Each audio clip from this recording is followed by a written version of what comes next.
Tu vois ce que je veux dire? Un peu, c'est... Au lieu de placer le quart là, vous corrigez là.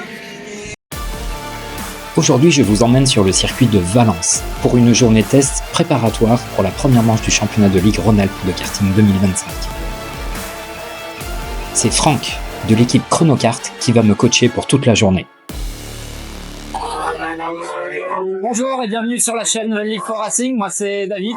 Ça fait 20 ans que j'ai pas fait de course de karting et aujourd'hui je reprends sur la première manche du championnat Rhône-Alpes et j'avais envie de vous faire découvrir ça au travers de plusieurs épisodes. Allez, c'est parti!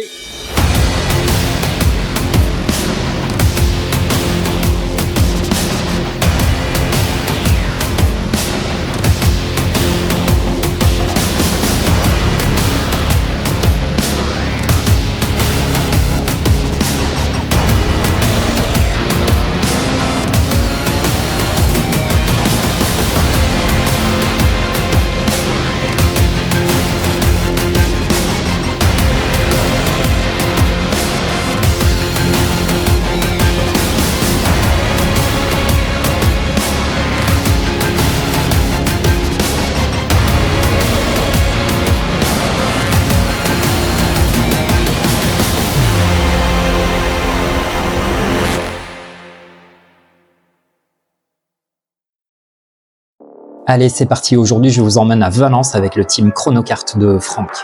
Ça fait presque 60 jours que j'ai pas roulé, donc il est temps vraiment de se remettre en jambes à moins de 2 semaines de la course.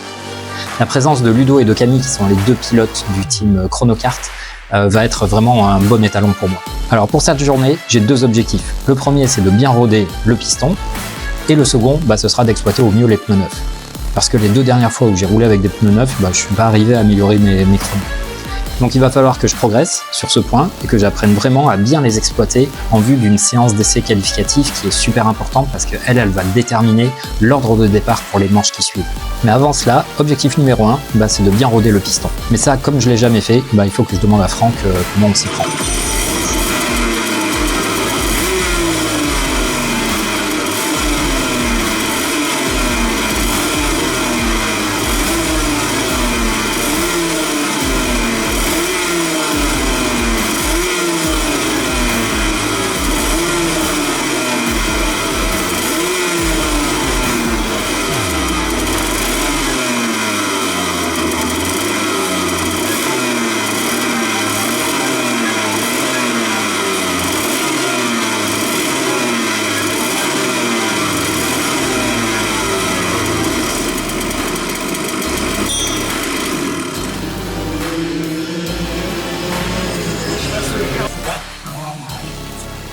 Donc là, comment je roule?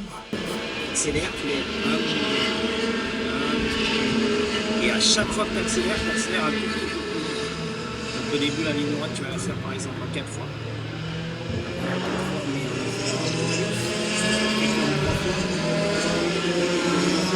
Et après en une fois, et pour la légende, c'est le premier tour en 1 minute 10, le deuxième en 1 minute 9. En temps réel, là, quand tu es dans les voies, ça fait. Au début, tu vas faire. Tu vois ce que je veux dire? Un peu, tu fais. Tu vois? Alors forcément, après, si tu vois que ça va, si tu vois que tu te rapproches du frein, les deux phases d'accélération, sinon tu gardes ton bout d'aller droite, on va accélérer avec 2 fois. Tu vois ce que je veux dire? Et après, quand tu accélères suffisamment longtemps, disons 3 fois, par exemple, et après, ça va être trop court aussi, donc tu vas faire en 2 fois.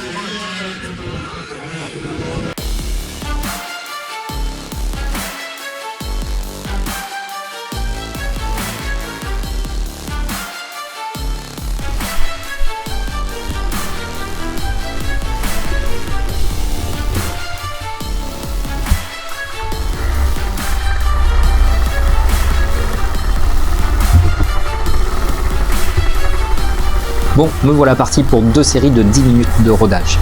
J'essaye de suivre au mieux les consignes de Franck en y allant vraiment progressivement. Alors il n'y a rien de bien excitant à roder un piston, c'est même craignos de rouler aussi lentement au milieu des autres cartes qui eux sont vraiment à fond. Pour aujourd'hui, ça allait. Il n'y avait pas beaucoup de monde, donc les conditions étaient plutôt optimales. Mais il faut vraiment rester vigilant et bien regarder ceux qui arrivent derrière soi, parce que sinon on peut se faire couper en deux. Et là, ce serait bien dommage à quelques jours seulement de la course.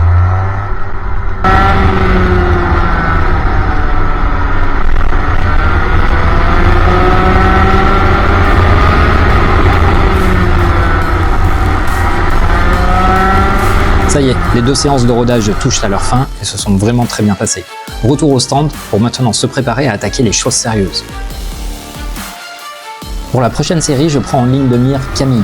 C'est l'un des 2 pilotes chronocart, mais le problème c'est qu'à peine le temps de chauffer les pneus et malheureusement pour moi, les choses vont s'arrêter net.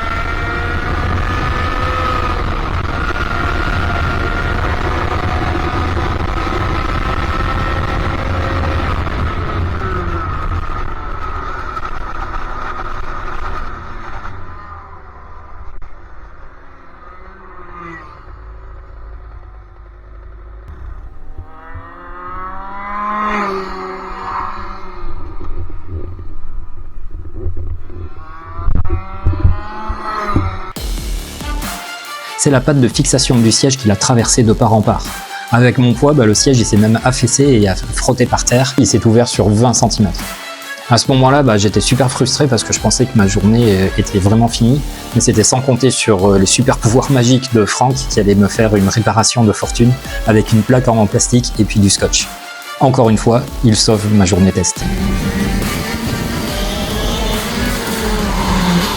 La fin de la matinée, c'est pour nous l'occasion d'aller voir les KZ rouler au bord de la piste. Franck en profite alors pour nous donner quelques conseils sur ce qu'il a pu observer sur notre pilotage depuis le bord de la piste. Et il n'hésite pas non plus à nous mettre des chasses quand on fait de la merde. Vous corrigez là. Faut voir le coup de volant que vous mettez. Hein.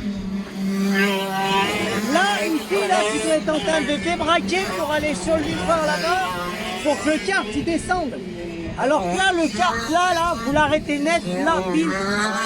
Parce que là, au lieu de mettre un petit coup de volant léger à l'entrée pour être le plus en ligne possible pour attaquer le coup là, en fait, vous rentrez limite avec trop de vitesse par rapport à l'angle que vous avez.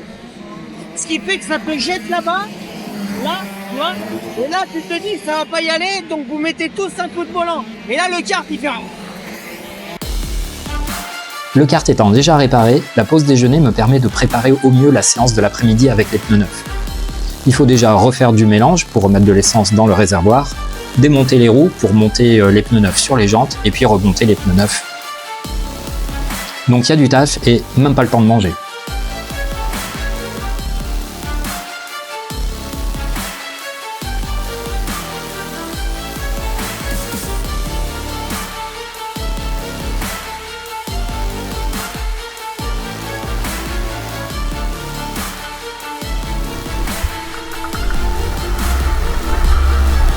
Allez, c'est parti pour cette simulation d'essai qualificatif. Donc on utilise des pneus Vega Vert XH4. Ce sont des gommes qui sont plutôt tendres, si bien que des fois à l'arrivée d'une manche, le kart quand il est immobilisé sur le sol, il colle complètement au bitume et on est obligé de le faire rouler parce qu'on n'arrive pas à le soulever sinon pour le mettre sur le chariot. Les essais chrono ou qualificatifs représentent un exercice vraiment très spécial. Déjà, c'est super court, ça dure que 6 minutes, et votre classement va déterminer votre position de départ pour les 2 manches en peloton qui vont suivre. Donc autant dire que si vous vous ratez dans cet exercice, déjà vous avez foiré une bonne partie de votre week-end. Les pneus neufs, eux, ils ont un pic de performance dans les 5 ou 6 premiers tours. Il faut donc bien chauffer les gommes et aussi gérer le trafic pour pas être gêné à ce moment-là par des pilotes qui seraient moins rapides que vous. Donc déjà, ça se bat un peu sur la grille de départ pour savoir qui part devant qui. Dans le premier tour, par contre, il faut faire vraiment super attention, car le pneu il est très très glissant et c'est très facile de faire un tête à queue rien qu'à l'accélération.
Eh bien, un bilan très positif pour cette simulation. Non seulement j'arrive à améliorer mon chrono, mais en plus je fais mon meilleur temps sur le circuit de Valence. Et je suis à 4 dixièmes de la pole position la plus rapide sur ce circuit sur toute l'année 2024.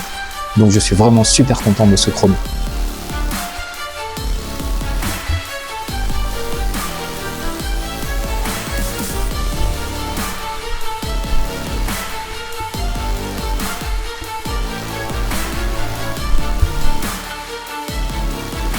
Pour la suite, j'ai encore fait 2 séances en changeant quelques réglages sur la voie avant. Une qui n'a pas du tout marché, où j'ai fait un moins bon chrono, et un autre réglage à la dernière séance qui m'a permis à 1 dixième d'approcher mon meilleur tour avec les pneus neufs. Donc j'étais plutôt content parce qu'il y avait à nouveau du progrès. Par contre, physiquement, j'y suis pas du tout. J'ai roulé avec beaucoup de chasse sur le train avant, ce qui a durci la direction et j'en avais vraiment plein les bras. Malgré les exercices physiques que j'ai pu faire durant ces 60 jours d'inactivité, en fait, je me rends compte que rien ne remplace les heures de roulage.